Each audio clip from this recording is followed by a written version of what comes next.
Good morning, students. Today we'll discuss about centrosome. As the word centrosome, it means literally central body. So, centrosome, which is an organelle usually containing two cylindrical structures called centrioles. So, they are surrounded by amorphous pericentriolar materials, and both the centrioles in a centrosome lie perpendicular to each other, in which each has an organization like the cart wheel. They are made up of 9 evenly spaced peripheral fibrils of tubulin protein. So, as we can observe the structure of the centriole, in which it can be easily observed that they are made up of 9 evenly spaced peripheral fibrils. That do we may count 1, 2, 3, 4, 5, 6, 7, 8 and 9. So they are made up of 9 evenly spaced peripheral fibrils, and each peripheral fibril is also triplet in nature, and they are made up of the special protein called the tubulin, as well as the adjacent triplets. They are also linked to each other. The central part of the proximal region of the centriole is also proteinaceous and called the hub, which is connected with tubules of the peripheral triplets by radial spokes made up of protein. So the centrioles form the basal body of cilia or flagella and spindle fibers, which give rise to spindle apparatus during cell division in animal cells. So, as these centrioles they are concerned, they are present within the animal cells and is generally absent in the case of plant cells.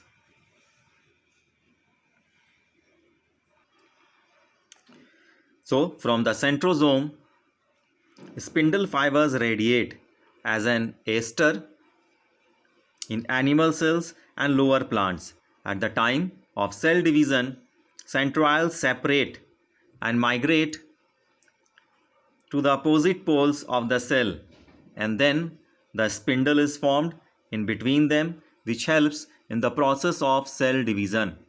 So that we may observe in the diagram that during the process of cell division, in the case of animal cells, these centrioles they separate and migrate to the opposite poles of the cell, and the spindle is formed in between them, which helps in the process of cell division.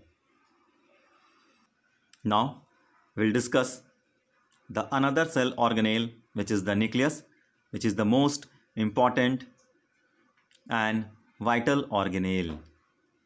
As nucleus, it is a specialized and principal organelle of the cell, which contains all the genetic information for controlling all essential processes related to the metabolism and hereditary transmission. It was first described by the Robert Brown in the year 1831.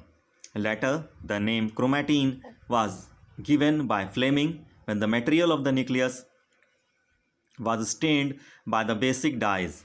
So, as it controls the different activities of the cell, it is also known as the brain of the cell.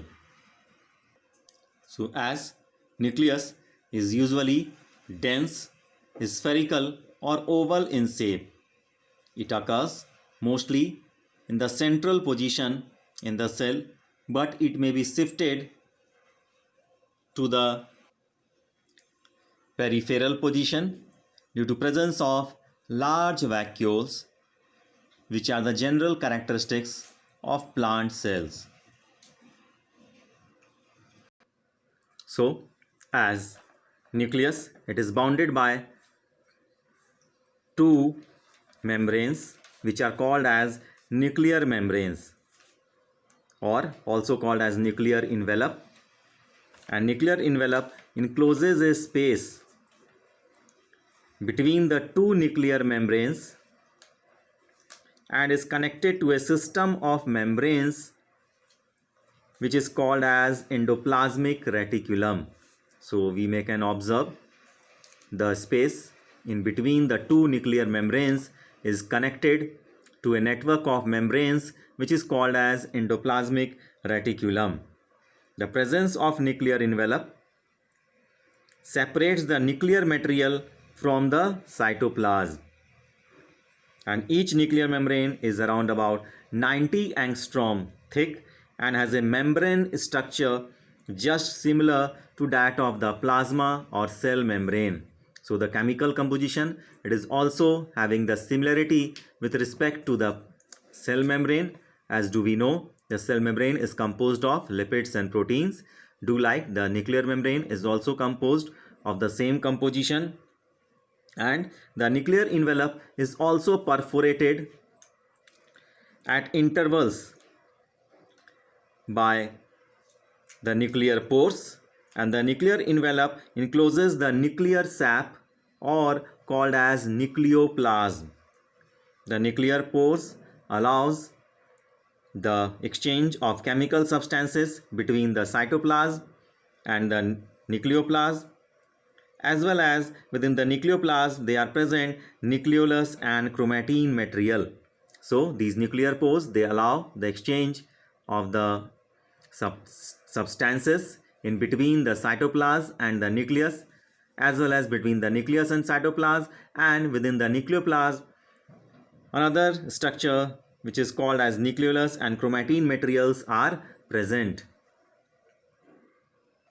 So these nuclear pores, they are also the passages through which the movements of the ribonucleic acids, RNA, as well as the protein molecules takes place in both the directions, between the nucleus as well as in between the cytoplasm. So normally there is one nucleus per cell, but variations in the number, they are also observed. For example, in the case of skeletal muscle or the striated muscle, we have discussed that more than one nuclei, they are present per cell. Whereas there are certain other cells also which they lack the nucleus. For example, the erythrocytes of many mammals, as well as the sieve tube cells of the vascular plants. As the nuclear material or nuclear matrix or the nucleoplasm, it all contains the nucleolus and chromatin. The nucleoli are spherical structures present within the nucleoplasm. The content of the nucleolus is continuous with the rest of the nucleoplasm, as it is not membrane bound structure, and it is the site for the active ribosomal RNA synthesis. So larger and more numerous nuclei, they are present in cells actively carrying out the process of protein synthesis. As we may recall regarding the interphase nucleus, which has a loose and indistinct network of the nucleoprotein fibers which are called as chromatin. But during the different stages of the cell division, cells show structured chromosomes in place of the nucleus. So chromatin, it contains the DNA and some non-histone proteins and also RNA. A single human cell has approximately 2-meter long thread of DNA distributed among its 46, or we can say 23 pairs of chromosomes. So every chromosome essentially has a primary constriction, or the centromere, or the sites of which disc-shaped structures called kinetochores are present. So as we may observe that centromere, the structure which is present, holds the two chromatids of a chromosome together. So based on the position of the centromere, the chromosomes, they are classified into four categories. So they are called as metacentric, submetacentric, acrocentric and telocentric chromosomes. So what are the metacentric chromosomes? In the case of the metacentric chromosomes, the centromere has occupied the middle position, thus forming two equal parts of the chromosome. Whereas in the case of submetacentric chromosome, we may observe the centromere has slightly shifted away from the middle of the chromosome, resulting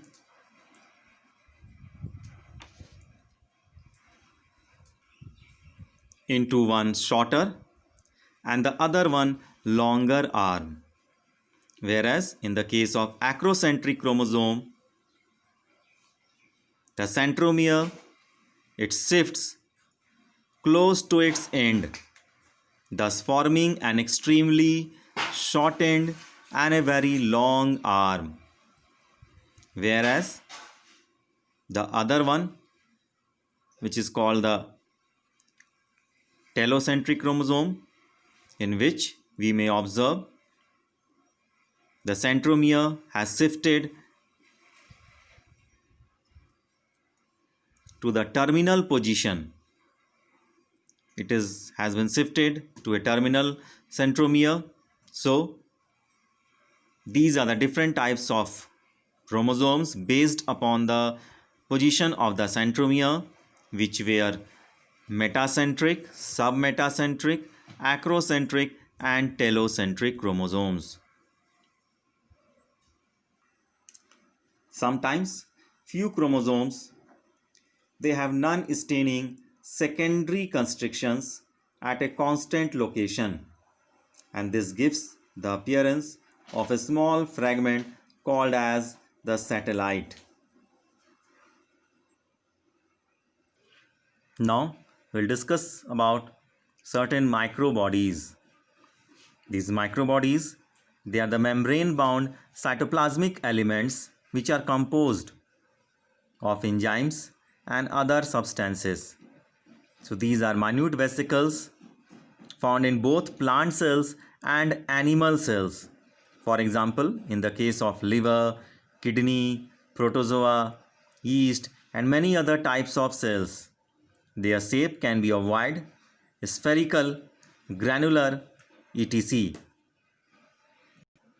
So, peroxisomes and glyoxysomes, they are the type of microbodies which are present in the case of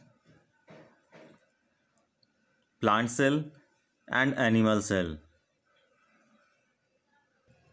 As these peroxisomes are concerned, they contain certain types of oxidative enzymes which carry out some oxidation reactions. So they are helpful in the removal of toxins or toxic substances